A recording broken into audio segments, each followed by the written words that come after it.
नमस्कार दोस्तों, तीसरी बार मोदी सरकार, ये ऐसे शब्द हैं जिसे देश पिछले एक दशक से अपने दिल से लगाए हुए है।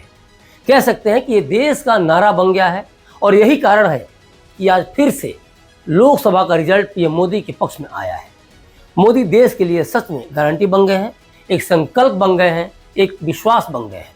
आखिर पीएम मोदी की वो कौन सी बातें हैं जिस पर देश ने एक बार फिर मोदी सरकार में विश्वास जताया है।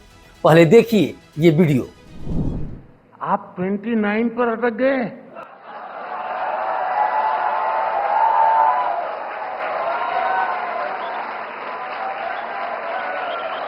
मैं 2047 के लिए लगा हुआ हूं।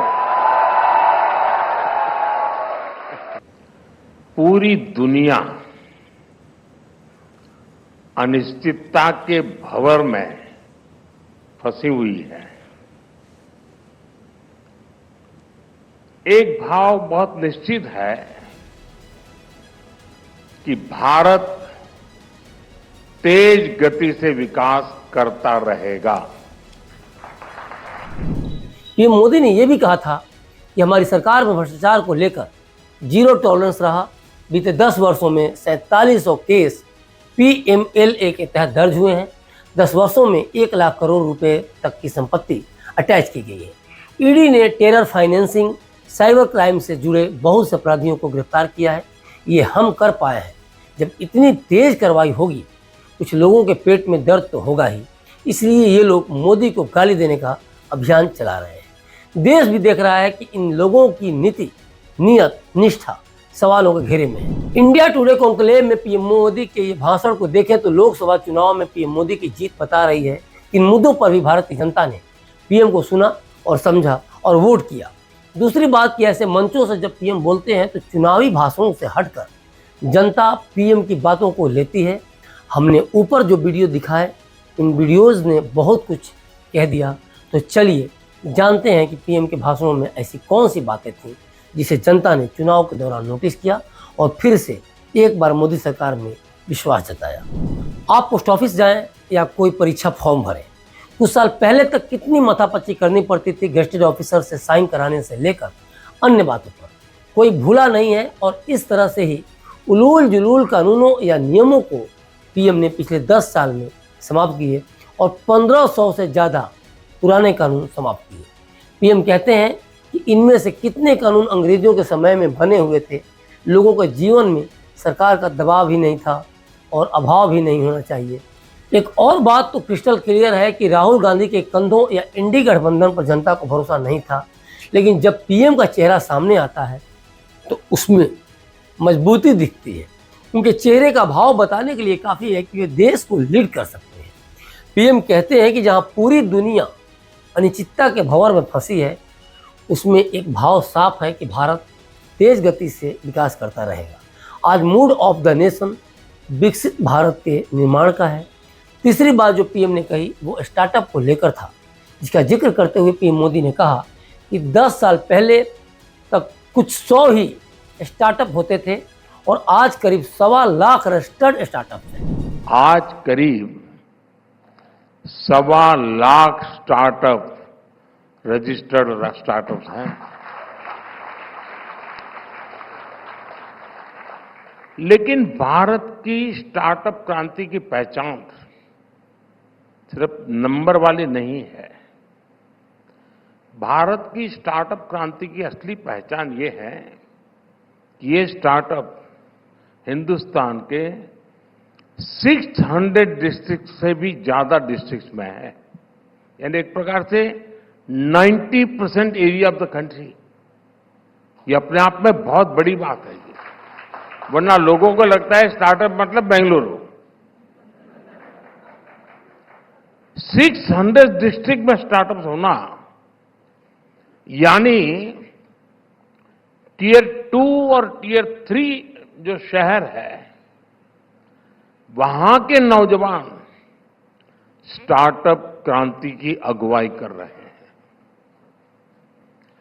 छोटे शहरों के युवाओं की इस सफलता ने भारत की स्टार्टअप क्रांति को ड्राइव किया है। आज पीएम के इसी अभियान के कारण भारत के लोग जॉब सीकर से जॉब क्रिएटर बनते जा रहे हैं। हालांकि बेरोजगारी एक बड़ी समस्या आज भी बनी हुई है, जिसे लेकर पीएम मोदी इस टर्म में काम करेंगे या उन्हें करना ही होगा, यह भी तय है, क्योंकि देश से नौकरियां गायब हैं। पीएम आगे बढ़ते हुए कहते हैं कि पीएम स्वनिधि योजना से स्ट्रीट वेंडर को सस्ता और आसान लोन बिना गारंटी के मिला है। इसके पीछे के कारण है कि मेरी ज़िंदगी का जो तजुर्बा है, मैंने गरीबों की अमीरी भी देखी है और अमीरों की गरीबी भी देखी है। मेरा सपना था कि स्ट्रीट वेंडर को मदद करेंगे। पीएम के इन प्रयासों से गरीबों को लोन मिलना काफ़ी आसान हो गया है, जबकि पहले की सरकारों में लोन का मतलब 20% अधिकारी के पॉकेट में दे देना होता था। पीएम कहते हैं कि आयुष्मान भारत योजना के बारे में आपने सुना होगा, गाँव में आपने सुना होगा आयुष्मान आरोग्य मंदिर के बारे में। हमने देश के गाँवों में 1.5 लाख से अधिक आयुष्मान आरोग्य मंदिर बनाए हैं। कुछ लोगों की सारी परेशानी ये मंदिर में अटक जाएगी, ये मेरी परेशानी नहीं है। ये काम लगातार चल रहा है, लेकिन इनकी डेडलाइन नहीं बनती है। इन मंदिरों में सामान्य टेस्ट तो होते ही हैं, साथ ही डायबिटीज और कैंसर जैसी बीमारियों की शुरुआती जांच होती है। हम देश के गांव गरीब तक इस सेवा को पहुंचा रहे हैं। सोचिए, पीएम ने आयुष्मान आरोग्य मंदिर का जिक्र कर कैसे ग्रामीण जनता के मन मंदिर में स्थान बनाया।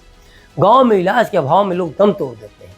हमारी अर्थव्यवस्था कृषि पर निर्भर है, लेकिन आज भी हमारे देश की कृषि मानसून के साथ एक जुआ है। बारिश हुई तो फसल अच्छी हुई, अच्छे दाम मिले। बारिश नहीं हुई तो दाने दाने को मोहताज हो गए अन्न देवता। फिर भला इलाज के लिए पैसे कहाँ से आएंगे। लेकिन मोदी ने इस योजना से ग्रामीणों को संजीवनी दे दी, गाँव वालों की उम्र बढ़ा दी।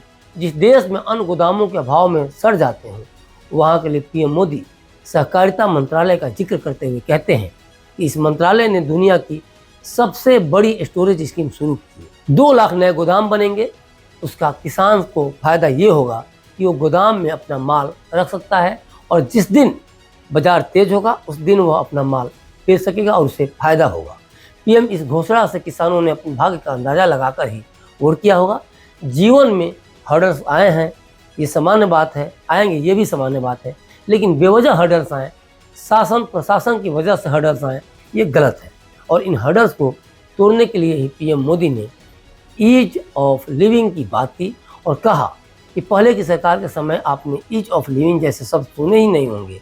जो उस दौर में सक्षम थे वो सुविधाओं के सबसे बड़े हकदार बन गए थे। बीच में पिछता कौन था? वो देश का समान नागरिक जो आर.के. लक्ष्मण के कार्टूनों में झलकता है। इस कॉमन मैन की ईज ऑफ लिविंग को भी हमारी सरकार ने प्राथमिकता में रखा।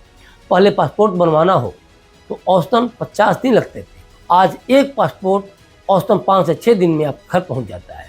पीएम ने जो एक और ख़ास बात की वो टैक्स पेयर्स के लिए बड़ी राहत की बात थी, क्योंकि इंसान चाहे जो कमाए, लेकिन अगर उसका अधिकांश पैसा टैक्स पे करने में चला जाए तो उसे थोड़ा सालता है, क्योंकि वो घर, मकान, कार, बच्चों के एजुकेशन के बड़े सपने नहीं देख पाता। पीएम मोदी ने कहा कि 2014 में 2 लाख की सालाना आय पर इनकम टैक्स देना होता था। आज 7 लाख की सालाना इनकम पाने वाले को 1 रुपये का भी टैक्स नहीं देना पड़ता है। हमारी सरकार ने जो कदम उठाए हैं उसमें से देश के नागरिकों के 2.5 लाख करोड़ रुपए बचे हैं। आप कल्पना कर सकते हैं कि पिछले 10 साल में रेलवे टिकटों में भी लाखों करोड़ों का डिस्काउंट दिया गया। दूसरी बात कि जो पीएम ने कही वो स्वच्छ भारत अभियान को लेकर था, जिसे लेकर पीएम ने कहा कि स्वच्छ भारत अभियान भी गरीब और मध्यम वर्ग के पैसे बचाने में सहायक हुआ है। यह गरीबों के हर साल 60,000 करोड़ रुपए बचा रहा है। अब गरीब जहाँ पैसे पैसे को मोहताज है, वहाँ इस अभियान से अगर इतने रुपए बच रहे हों तो ये बड़ी बात है। पीएम मोदी ने इस कंक्लेव में एक और बड़ी बात कही, वो ये कि चुनाव का समय है। हमारी विपक्ष के साथी भी कागजों पर सपने बुनने को बोले हैं। मोदी सपनों से आगे संकल्प लेकर चलता है। मैं दावे के साथ कह सकता हूँ कि आने वाले 5 वर्ष भारत को दुनिया की तीसरी बड़ी आर्थिक ताकत बनाने वाले होंगे। आने वाले 5 साल भारत के इंफ्रास्ट्रक्चर को नई दिशा देने वाले होंगे। आने वाले 5 साल आप भारत के डिफेंस सेक्टर की नई ऊंचाइयां देखेंगे। आने वाले 5 साल में आप भारत में सेमीकंडक्टर के क्षेत्र में क्रांति देखेंगे। इन संकल्पों की सिद्धि के लिए मैं बहुत पहले ही काम कर चुका हूं और पीएम का यह संकल्प जनता को भरोसा दिला गया कि एक मोदी ही हैं जो देश को आगे लेकर बढ़ सकते हैं। राज्यों में चाहे जिसे भी वोट कर लो, लेकिन देश के नाम पर मोदी सरकार को ही तीसरी बार भी उन्होंने चुना और विश्वास जताया। अब मोदी सरकार को खुद को प्रूफ करना है जिन वादों और दावों के आधार पर उसे जनता ने चुना है, जनता के लिए उन सपनों को साकार करना है। तो ये देखने वाली बात होगी कि आगे के कुछ दिनों में या फिर कह सकते हैं अगले 5 सालों में मोदी सरकार कैसा काम कर रही है, क्योंकि जनता ने बहुत बड़े विश्वास से तीसरी बार मोदी सरकार को चुना है। तो अभी तक के लिए बस इतना ही। देखते रहिए क्लिक इंडिया और मुझे दीजिए इजाज़त। शुक्रिया।